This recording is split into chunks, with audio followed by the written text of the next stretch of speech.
back here with you.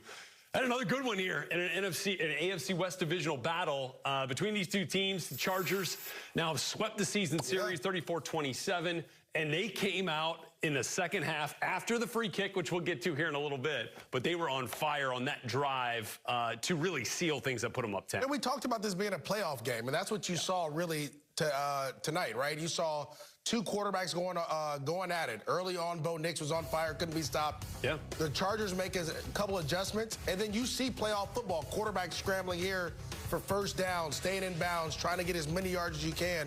I mean, this game meant so much. Obviously, the running game picked up late. This was such a big run here from Gus Edwards. It's so funny because this run had nothing to, like, Gus Edwards did a great job, but this is all Barton on Scott Maddox. If we go back and we can show that again, and we'll kind of get into it. Yeah. Barton jumps around that block, and that opens up a hole for Gus Edwards. And again, you opened up the opportunity. You opened up the door for the Chargers to get away, and that's what happens. That's the kind of football the Chargers want to play. They're going to play smash-mouth football for 4 quarters. They're going to put a D tackle at tight end in Tucker Fisk, who's a D tackle at the University of Stanford. And then they're going to put a D tackle who plays in the NFL and Matlock at fullback. And they're going to force you guys to hit these guys over and over again. And then the one time you don't, that's when the straw's going to break the camel back. Again, I hope we can get it from the other angle, but you'll see Barton jump to the right instead of fitting the fullback up square, and that opens up just a huge hole. Again, look at Matlock trailing the play, too. He's trying to dive on what he thought was a loose ball at the time. Obviously, Gus Edwards ended up being down there. But you and I talked about this often on our pregame show on NFL Game Day Kick before this game started. Like, outside of J.K. Dobbins, they had to find a way to get the run game going. So watch this. Here it is. Watch Matt. Look, jumps right out of the way. Oh, yeah. There goes your hole right there. If you're the linebacker, Stern had it looked like too. Well, he's coming from the weak side, right? Yeah. You can't in the league. You just can't run around blocks. And again, Barton did a great job this whole time of taking him on all game. But it's fourth quarter. It's late in the season. It's late in the ball game. You're tired. You're like, dude, I've been hitting this guy all. Yeah, I got to do this over and over again, and that gives the Chargers the advantage. All right, let's take a look at your playoff picture now. So the Broncos squandered a real nice opportunity to punch their ticket to the postseason tonight. A win would have done it. Now they still can clinch this week, but they got to get a lot of help. They got to have losses by the Dolphins, the Bengals, and the Colts all together in order to clinch, or they got to win one of their next 2 games. So there's the clinching scenario for the Broncos. For the Chargers, they can now clinch. Remember, we said they needed 2 wins, but they can also clinch if the Colts and Dolphins both lose this week. Now that they got this win over the Broncos. Right. Again, so, huge game. We talked about how this was a playoff game, and pretty much the Broncos lose and opens the door, which we talked about people not wanting, opens the door for the Colts to get in. Don't mess around, let the Bengals in now. That's the one thing you don't want to do. And so when we go and look at the schedule of the Denver Broncos, the Chargers, we'll get into that. It's going to be crazy. But this second half came down to Justin Herbert making plays. Yeah. That's what I believe. At the end of the day, he just made more plays with his arm and his legs than the Denver Broncos defense was able to do. They did a great job here. This was a game changer right here, right? You're scrambling. He's rolling. I mean, the offensive line really got into it. There was a lot of penalties, too, on Denver, too. Let me say that, too. Denver opened up the door with a lot of the penalties they allowed on 2 of those drives. 61. Well, there was 2 drives where they got a personal foul. They got 2 personal fouls on 2 drives that really kept the drive going. They ended up being touchdowns. Yeah, Herbert came out in the 3rd quarter. He was 5 for 5 for 54 yards, and they had the rushing touchdown from Gus Edwards. And we'll get to what the catalyst really felt like it was, which, of course, was that free kick on the last play of the first half. More on that here in just a minute. But we also have an opportunity with our Bridget Condon, who is over at SoFi Stadium for us tonight. Following the game, had a chance to catch up with Ladd McConkey, who ended up with 6 catches for 87 yards tonight. You talked all week about how your team needed to respond, get that bad taste out of their loss after that loss on Sunday. How did it feel to get this done tonight? Oh, it was huge. I mean, we came out, a little slower than expected. Winning at halftime, and Derwin was like, hey, let's play our best half of football right here. We came out, we did what we had to do, we got the win, so I'm super pumped up for the guys.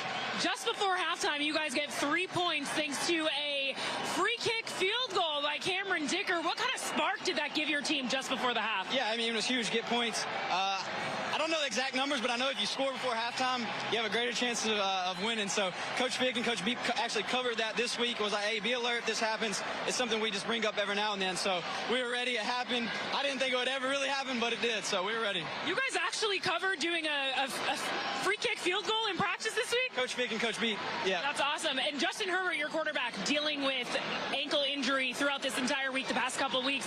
To see him kind of extend some of those plays with his legs and fight through anything tonight, what's that like as his teammate? Oh, he's a dog. I mean, he's out there putting everything out on the line. So I know if he's on our team and he's out there, we got a shot. So super proud of him and thankful he's on our team. A Colts loss and a Dolphins loss this weekend, and you guys are into the playoffs. What does it mean to be a part of this team this season? It's awesome. I mean, just coming here as a rookie, all the guys, all the coaches, they've welcomed me with open arms. So I'm just trying to embrace it, take it one game at a time. So we wanted to, put it in our hands. We didn't want to rely on somebody else. And I feel like we took a step in that direction today. Will you be watching those games this weekend? I mean, we have a couple of days off, so we'll see. I'm sure I'll turn it on. Appreciate it. Thank you. Thank you. Love that smile, man. That's Young lad. Hey, you were telling us about what young lad was capable of, and hey, look, he didn't get Patrick Surtain a lot in this game. He did, but they were running routes. They ran so many crossing routes that Surtain had to go over the top, and it was able to create separation. Again, look at these. Like, he's covered. There's Surtain was covered him on that play, but he went over the top. They did a great job of running a lot of what we call mesh concepts, where you have two crossers lower, one going over top of them. And again, getting him the ball in space, he did a heck of a job, man. Just the game plan overall, the ability to go up and make catches when needed. He did a lot. He did everything. Yeah, and look, we talked pregame a lot about the way that the run game had kind of fallen off in the absence of J.K. Dobbins for the Chargers. And look, it was not, like overly prolific tonight, but, Gus Edwards with the 43-yard run when it counted, when you had to have it. Haskins contributed in the pass game on that touchdown. Vidal, five carries, 24 yards, and then Herbert made some big runs. Well, we talked about being consistent and stubborn with the running game and just running the football regardless of what's going on. And that's why that 43-yarder broke. Yeah. They just stuck with the running game, where last week they abandoned the running game. You had 11 rushes for 30-some yards. This time, Herbert obviously helped it, but they stuck with the running game. 28 rushes for 117 yards. That is the kind, we talked about it, 30, 35, 40 carries or rushes in a game is what they want to get to, and that's where you get this big one late down the field. Yeah, that's right. And just as you talked about it with some of those kind of ISO moments between a fullback and a linebacker. There goes 44 again, just running into people, right? Like, not many times people want to get him going. And then, like I said, Herbert with some timely just QB runs, finding a way to keep it going. Yeah, and look, they got it done. And look, we also talked a lot about, as you look at this quarterback comparison, it was actually pretty even. I mean, Herbert had the interception that was costly, right? At the down near, it was just outside the red zone. Yeah, it's like 25-yard line. Yeah, and it was picked off by Abram Strain. You know what I see on this? Yeah. Too many throws for Bo Nix. 40 is way too much. Well, you remember the inscription on Sean Payton's play sheet. Yeah. Now, look, they ran it, not quite enough. But they had 110 yards. Yeah. I mean, it was barely. It's just not enough. Let's look at the defense. Oh, this is going to be a little bit of what we saw from the Broncos in general here in the second half, which definitely saw a drop-off. Well, when you can't run the football, you're in third and longs. Yeah. You're in second and longs.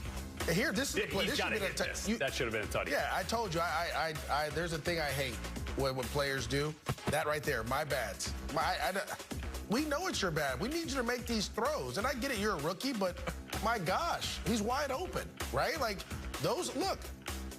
I understand exactly what Sean Payton's saying. We need you to make these plays. Yeah. But, I think a lot of times on those, when it's that wide open, right? You're just trying not to miss, and in doing so, that's a wrong way to. Yeah, you practice these plays so much. I want people to understand you do routes on air, and I'm not saying Bo Nix did a terrible job tonight. I'm just saying in playoff caliber games, your quarterback has to make plays. We talked about it, right?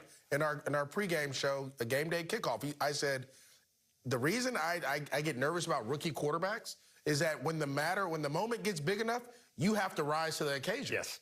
That was a chance to put this game away. That double move, you have a chance to put it away, and it just didn't happen. And so that's what scares me a little bit about the Denver Broncos, they have the ability and they have the players to go out there and do it. It's just your players are young and they have to be able to make plays.